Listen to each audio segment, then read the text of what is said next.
Hello, welcome to this quick session on how to make a poster as you prepare for the MU Research Student Research Day.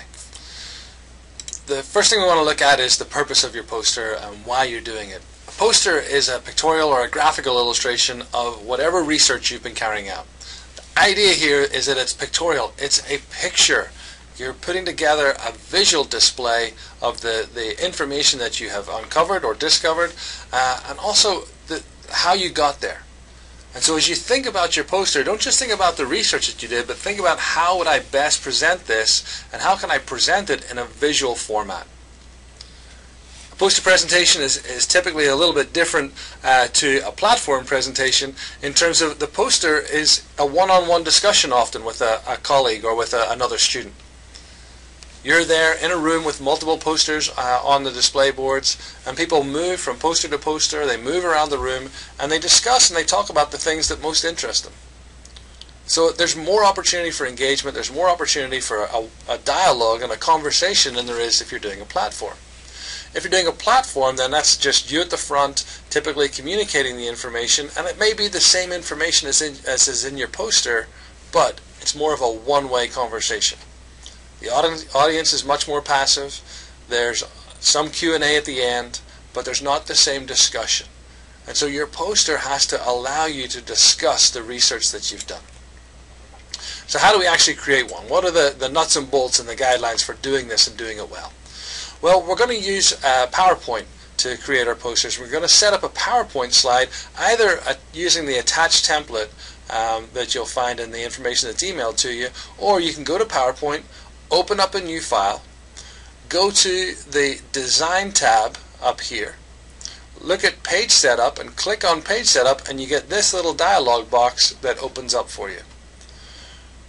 Over here at the width, you're going to come and you're going to create 24 inches of width, 21 inches of height, because our poster ultimately is going to end up being 48 by 42. But what we do is we create a PowerPoint slide of 24 by 21, and then once you've completed everything and filled in all the information for your poster, you're going to save that file as a PDF. We will email that PDF off for printing, and they will double up the size, and our 48 by 22 or 48 by 42 poster will be completed. So the basics of your poster. As I said, the size is 48 by 42. It should be visible from 3 to 4 feet away, easily readable from 3 to 4 feet away.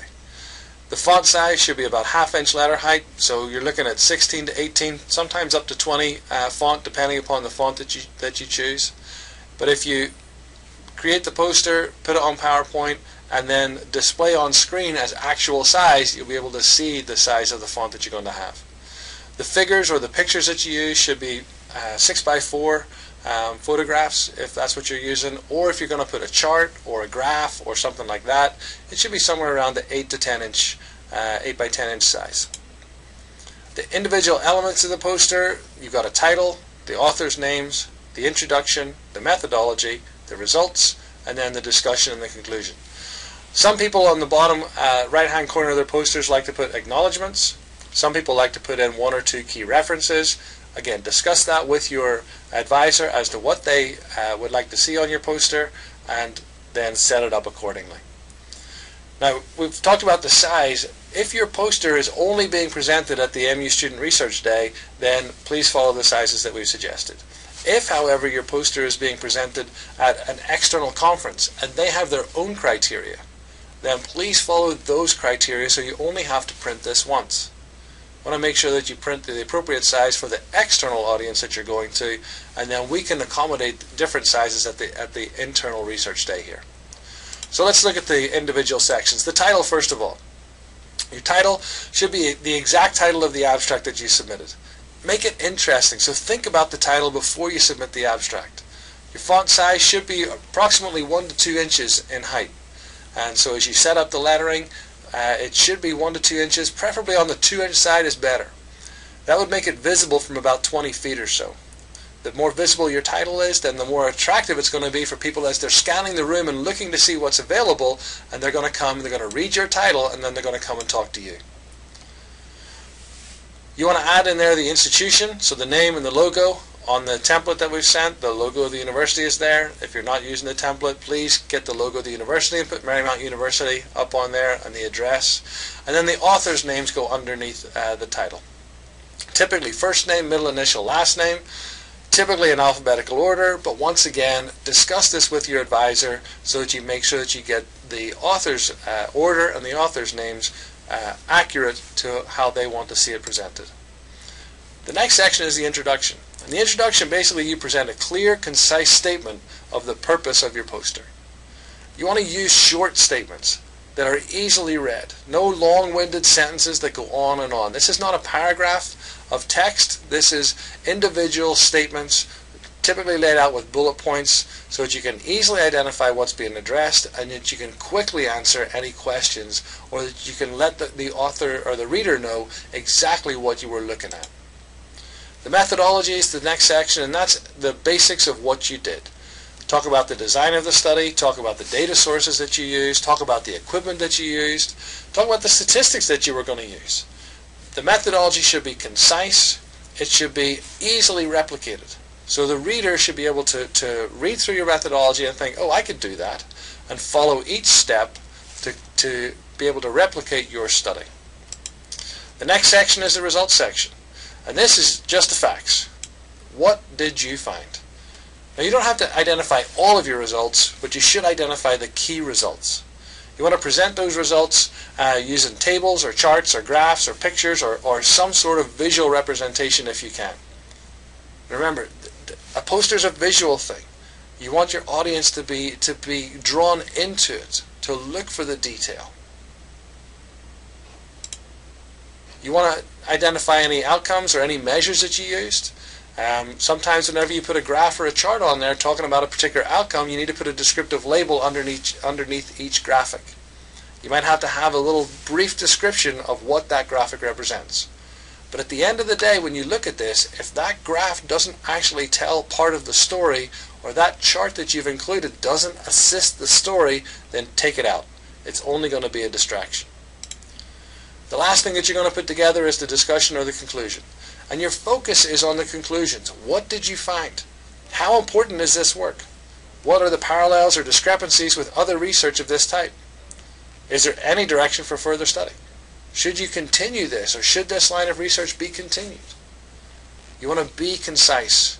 Bring it right to the point so that the reader should have no doubt as to where this sort of work should continue, should stop, what it means, and the value of it. And as I said, the last thing that some authors like to put on are some references. Typically it's a 1 or 2 primary references, no more than that. Don't put all 45 references from your research paper on here, because nobody's going to want to read them. So what does it look like? Just to give you big boxes and a big idea. Up here we would normally have the logo of the university, and on the template that's what you'll see. Then you've got your title, okay, about 1 to 2 inch height in terms of the font, and then underneath that will be the author's names, and then the department and the university. You're going to have your introduction or your purpose. You might put in here your research question. What is it that we're trying to uncover? What's the background? This side is the background and the question that we stated. You then move to the methodology. What did we do to actually answer our question? You might add some pictures or some graphics of the techniques that you used or the equipment that you used. And then what do we find? What are the results? So over here you can have some bullet points as to the key results. You can have some figures or some tables or some graphs as to what the key results were. And then finally in this bottom corner you're going to have your conclusions, your discussion of what you find, what you think it means. And then finally at the very bottom down here somewhere will be your references if you include them. Please, again, make sure you check with your faculty advisor as to whether or not they think they're necessary.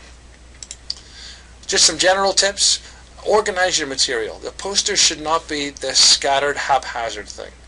It should be an organized dissemination of information, either using columns, as I've just shown you, or working in a counterclockwise fashion, starting in the upper left-hand corner, ending down in the lower right-hand corner.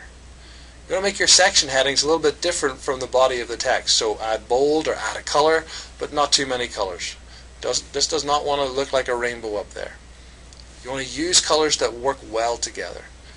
Use graphics, use pictures, but only, remember, only use the pictures that actually add something to your presentation.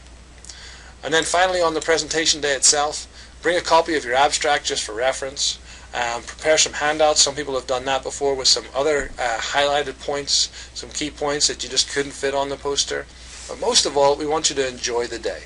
We want you to enjoy the discussion, enjoy the opportunity to share the work that you have done. Because remember, for most people who come and talk to you and read your poster and ask you questions about your poster, you're an expert compared to them. They might not know all the information that is behind it that you already know. And so enjoy the opportunity just to share what you have learned.